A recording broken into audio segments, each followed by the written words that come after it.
Greetings! Welcome to the devlog for Alpha 1 of Update 96 of Hot Dogs, Horseshoes, and Hand Grenades. We're going to start, as always, with a quick sound check. Make sure speakers aren't up too high. Wonderful. So what have we got for you this week? Well, we have got a bunch of the stuff that I've been showing you folks in the past couple preview videos, as well as a couple more changes related to Take and Hold and a work-in-progress preview of the Streamlined control option that I have been working on, which is why you see me wearing these today. So let's dive right in. Let's talk about Take and Hold first. I know I think it was 2 weeks ago, I showed you folks some changes and some additions to our encryption targets. There have been a few more changes, and I thought I would show them to you right now. So let's start off here. The first one is our change to our hardened encryption. The way this has worked in Take and Hold thus far is that it was basically a target that you had to DPS down, and while there were elements of that I liked, just in terms of making you want to pick varied weapons, it was the one, and this was pointed out by a couple people, it was the one sort of conceptual hole in Take and Hold, in that it was, if you didn't have a shotgun in many characters, it almost was a sort of like RNG-based, pure RNG-based loss. And so these have been changed to, instead of being sort of DPS'd down, they are one-hit targets as long as you hit the weak point in them. And if you strike their armor on their sides, especially with a pistol caliber weapon, it will just deflect off, but if I shoot here, they pop in a single shot. So they reward greater accuracy, but you still get a benefit against them with non-pistol caliber weapons, in that if you're firing buckshot at one, you're way more likely to hit that center weak point, and if you have something like a battle rifle, you can actually just pierce right through the armor and hit the weak point, regardless of whether it is blocking your shot. So if I had, say, a FAL and shot this right here, it would defeat the target, even though I can't see the weak point. Wonderful. So hopefully you folks like that change. The next change is that, especially because the fact that we now have more target types, swarm encryption has been kind of nerfed. Instead of being like 4 or 6 hits, it is now 3, and as you can see, its hit zones are now larger. Still rotates as you shoot it, so that component of the challenge is still present.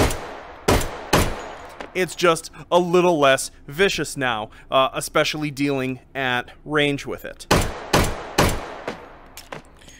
There we go. Recursive encryption, I think, is pretty much unchanged. I might have tweaked a few things about its behavior in terms of how it regenerates these, but it's as I described. This is a hit, no-hit target, if you missed that video. So you destroy it by shooting the red crystals on it, but if you shoot the blue core,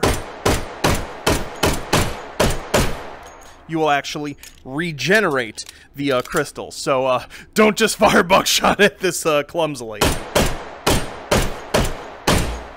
Bammo. Wonderful.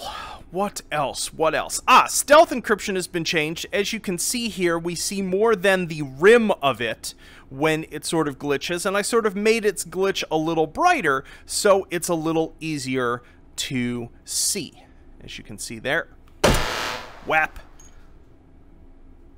This should make this, even for folks with Gen 1 HMDs, you should still be able to see that. And if you can't see that glow in there in an HMD, you might want to get your eyesight checked.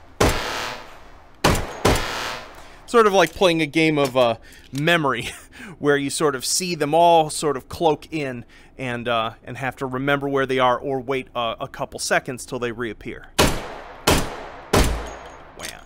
And then lastly, we have the regenerative encryption, which has a slightly less goofy sound effect when I shoot its various nodes off. I am not quite sure I can actually bring this down with a 7-shot 1911, but embarrassing myself in front of you folks is a pastime, and so I figured I would actually try to do that. As I explained 2 videos ago, the idea is that you have to shoot these out, it creates new ones, and to stall it out from regenerating, you have to damage its core. So I'm going to have a spare mag here, and I'm going to attempt to do this. I will probably fail, but here goes nothing.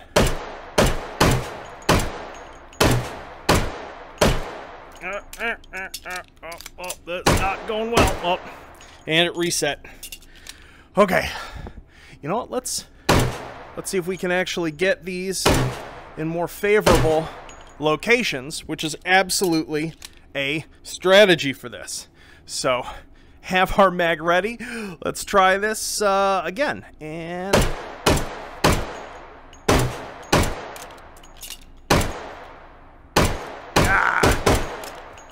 keep it down.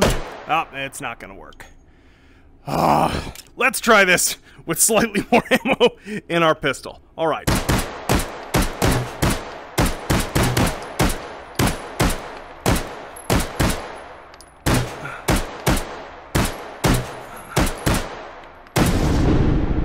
Boom.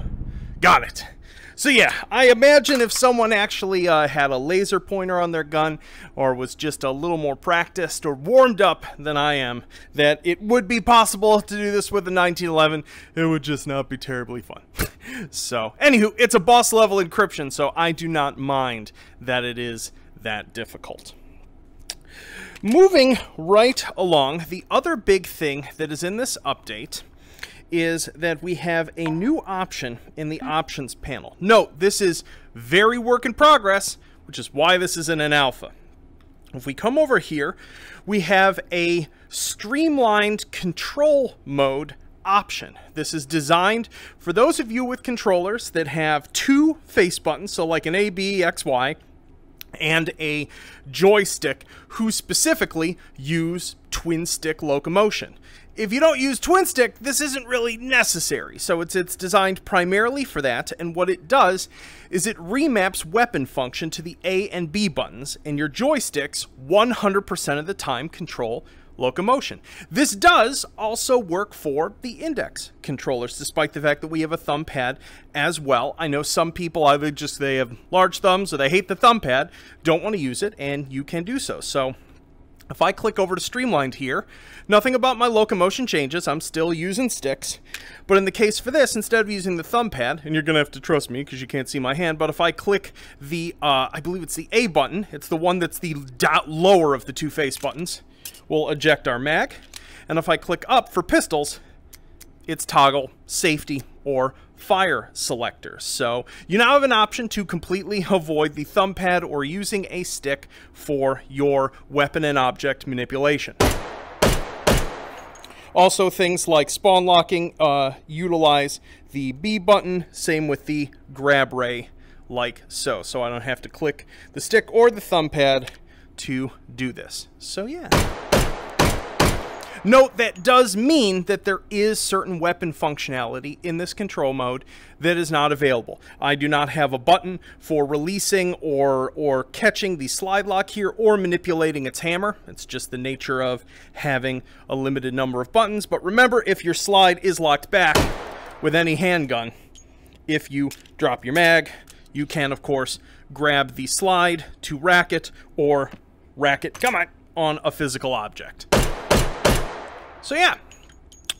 Anywho, let's jump out of... Oh wait, before jumping out of VR, one more new thing for you to try out. Over here in the take and hold scene, we have a new character, which has been much requested, which is basically, the character's name is Beginner Blake, and in certain ways, Beginner Blake is as much a casual character as they are a beginner character. You've got shorter holds, still the whole selection of encryptions, but 2-phase instead of 3-phase holds. It's way less overwhelming, and even if you're really good at take and hold, this is a great character to try out hardcore one-hit mode if you find that just too devilishly difficult with the other characters. So yeah, so give this one a shot. I've also added a whole, basically if you're playing on endless mode, all of the holds after the first 5 are 3-phase instead of 2-phase. They get a little more difficult, but they don't get, you know, super difficult. And importantly, this character uses a slightly simplified weapon pool. Mainly higher capacity weapons. The really futzy weapons like lever actions and pump actions are not present. So if you've got a friend that you want to have give take and hold a try who isn't super experienced in H3 or a parent or what have you and want it to be a little more tenable for them, this character only gets way more straight, you know, straight ahead, easy to use, higher capacity weaponry. And so it's a great place to start, or if you just want a chill time, there you go. Let me know what you think of this character. Anywho, let's jump out of VR and talk about what else is in this update. Yo! So what else is going on in this update? I made a couple more tweaks related to take and hold balance and difficulty and things like that. I'm trying out having by default 120 seconds instead of 60 seconds during all hold phases to see how that works out, which to my mind is a good idea because of the fact that it doesn't really move the skill ceiling at all, but it definitely lowers the skill floor a little bit, especially in terms of giving people more of an opportunity to move around and find a new position tactically safely without feeling like they are constantly having to rush as fast as they possibly can. So that's in there. Also, SOSIG grenades that are thrown at you. I have lengthened the fuse times on them pretty significantly in the hopes that they aren't just sort of like a surprise that explodes in your face quite as much. And I've also made it so that if you're holding a fused SOSIG grenade, that fuse ticks down at a 20% rate. So this means if a SOSIG frag comes at you, either using the sort of the gravity grab or the grab beam, you should have enough time to look at it, pick it up, and throw it back without it exploding within your radius. The Stenoff, which was accidentally not included in the item spawner last week, is now included. Sorry about that. I fixed some issues involving 20 gauge shells, scaling, some suppressor mounting issues. I fixed some stuff. The PL14 wasn't vaulting correctly. That should now be fixed. I fixed a hilarious bug where the spectator player body was setting off fuses on things like dynamite because of the fact that there was an incorrect checkbox in my physics collision matrix because of reusing a layer from earlier on in the game's development. Whoops! That must have been a surprise for certain people. Sorry. And I think that's yeah, and I fixed a couple incorrect take and hold weapon pool image issues. So that's about it for this week. As I said, try the new take and hold character. Oh, and importantly, all of those new encryptions that you saw, both the changed ones and the new ones, have been added and layered into the standard progression, which means if you play classic loadout Lewis, Ricky Dicky Random, or on-site procurement Patrice, you should get those new encryption types as well as the new beginner characters. So give that a shot. Tell me what you think of the balance. And for those of you especially who are using any of the various forms of Rift and or Quest, let me know, and Index users, let me know what you think of the streamlined controls and the mapping. I have tried to keep them as intuitive as possible, wherein, because of the fact that sort of one button is in front or above the other, stuff that sort of made sense to always be on the bottom of those two buttons, I've mapped to the bottom, stuff on the top,